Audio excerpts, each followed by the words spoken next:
अस्सलामुअलैकुम वरहमतुल्लाहि वबरकातुहू। दोस्तों, आज है क्लास नंबर 13। उम्मीद है आप सबको क्लासेस बहुत पसंद आ रही होंगी। आज है क्लास नंबर 13 और जिसने भी क्लासेस पहले की नहीं देखी हैं वो प्लेलिस्ट में जाकर सभी क्लासेस को देख लीजिए। ठीक है, चलते हैं सवाल नंबर 1 की तरफ। कृष्ण चंद्र का बचपन कहाँ गुजरा? Option number 1 Lahore, option number 2 Kashmir, option number 3 Delhi, option number 4 Mumbai. बताएं कृष्ण चंद्र का बचपन कहाँ गुजरा, किस शहर में गुजरा? इस सवाल का सही जवाब होगा ऑप्शन नंबर 2 कश्मीर। अगला सवाल, अनीस का पूरा नाम क्या था? मीर ज़मीर, मीर ममनून अली, मीर एहसान अली, मीर बब्बर अली। बताएं अनीस का पूरा नाम क्या था?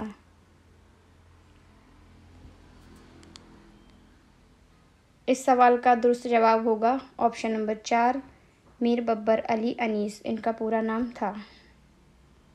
अगला सवाल, इकबाल की शायरी की खूबी है? रूमानियत, फ़लसफ़ा, सियासी या समाजी? यहाँ पे ये थोड़ी मिस्टेक हो गई है जो आप लोग सही कर लीजिएगा। और इधर रूमानियत है ऑप्शन नंबर 1 में और ऑप्शन नंबर 2 में फ़लसफ़ा है। बताएं इसका सही जवाब होगा ऑप्शन नंबर 2 फ़लसफ़ा। यहाँ पे तो वैसे कोई जवाब दुरुस्त नहीं है क्योंकि इमला में मिस्टेक हो चुकी है, लेकिन आप लोग ठीक कर लीजिएगा। इसका सही जवाब है फ़लसफ़ा। अगला सवाल, मुफलिसी किस शायर की नज़्म है? Option number 1 Ghalib, option number 2 Iqbal, option number 3 फैज़, ऑप्शन नंबर 4 नज़ीर मतलब। बताइए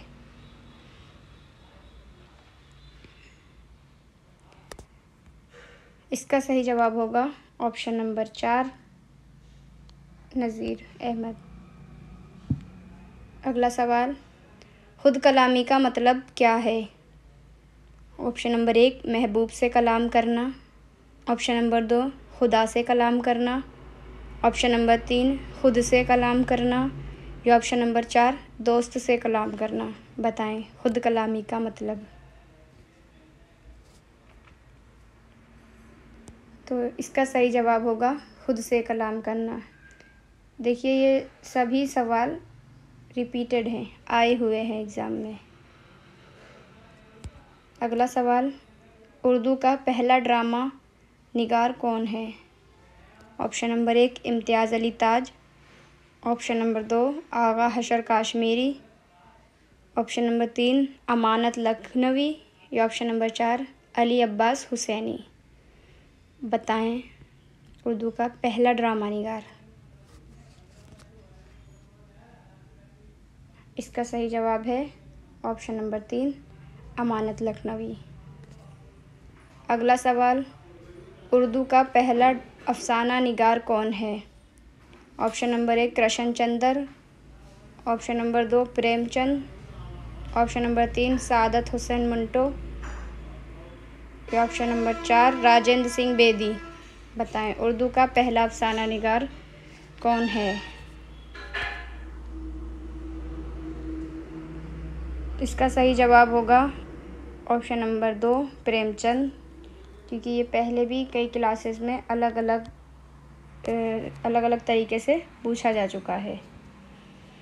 अगला सवाल, इस्माइल मेरठी ने नसीहत आमेज़ नज़में लिखी हैं, किसके लिए लिखी हैं?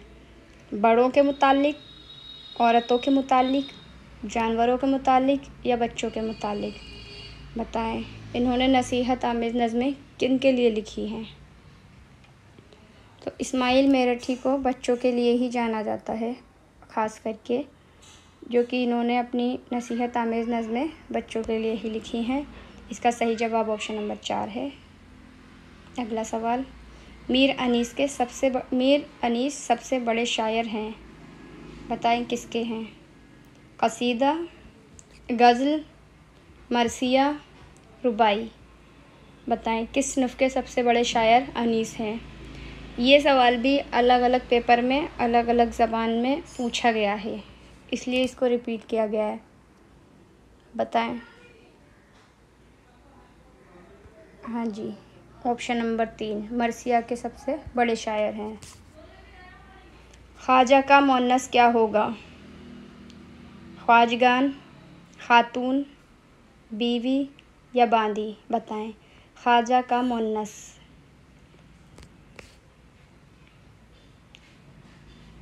इसका सही जवाब है ऑप्शन नंबर 2, ख्वाजा का मुअन्नस खातून होगा।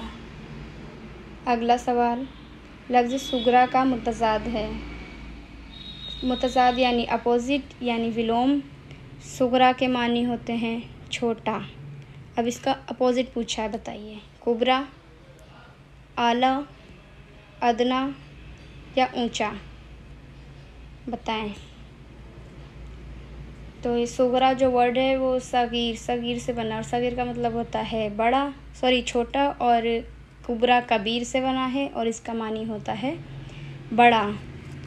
तो इसका सही जवाब होगा ऑप्शन नंबर 1, कुबरा, सुगरा का मुतज़ाद। अगला सवाल, बात करने वाला अपने लिए जो ज़मीर इस्तेमाल करता है उसको कहते हैं ज़मीर गायब, ज़मीर हाजिर, ज़मीर मुतकल्लिम या ज़मीर ख़ास। बताएं।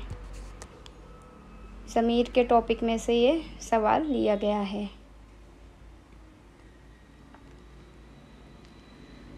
हाँ जी, तो जो बात करने वाला अपने लिए जो ज़मीर इस्तेमाल करता है, जैसे मैं, है ना, तो ये वाली जो ज़मीर है वो ज़मीर मुतकल्लिम है। ऑप्शन नंबर 3 इसका दुरुस्त जवाब है। और ज़मीर हाजिर, जिससे हम बात कर रहे हो, हमारे सामने वाला जो हो, मौजूदा, जैसे तुम, आप, ये सब है ज़मीर हाजिर। और ज़मीर गायब, जो तीसरा इंसान होता है, जो हो मौजूद नहीं होता लेकिन उसकी बात चल रही होती है, ये ज़मीर गायब होता है। अगला सवाल, नज़्म की एक किस्म मुसद्दस के एक बंद में कितने मिसरे होते हैं? मिसरे, ठीक है। यहाँ पे हम कंफ्यूज होते हैं कि शेर होते हैं या मिसरे होते हैं। तो शेर तो 2 मिसरों का एक शेर कहलाता है, ठीक है। लेकिन जहाँ मुसद्दस में कितने मिसरे होते, तो पहले तो आप इसका जवाब दीजिए। Option number 1 6, option number 2 3, option number 3 4 या ऑप्शन नंबर 4 5।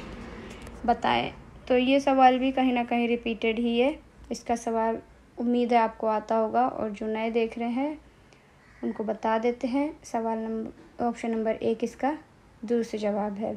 अब आते हैं, नज़्म की एक मुसद्दस, इसमें एक बंद में कितने मिसरे होते हैं?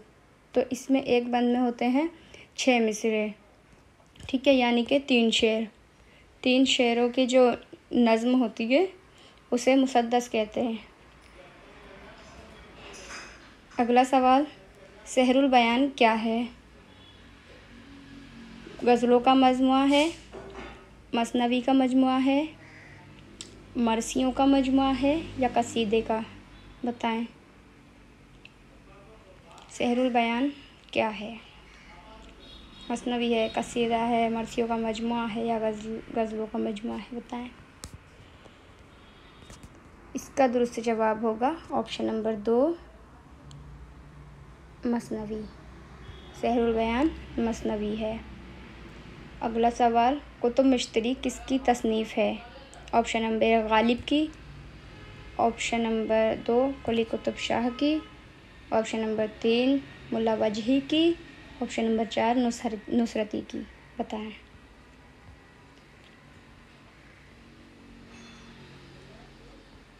तो कुतुब मश्तरी जो तसनीफ़ है वो है मुल्ला वजही की। ऑप्शन नंबर 3 इसका दुरुस्त जवाब है। आज की क्लास में बस इतने ही सवाल थे। उम्मीद है आप सबको सवाल बहुत पसंद आ रहे होंगे।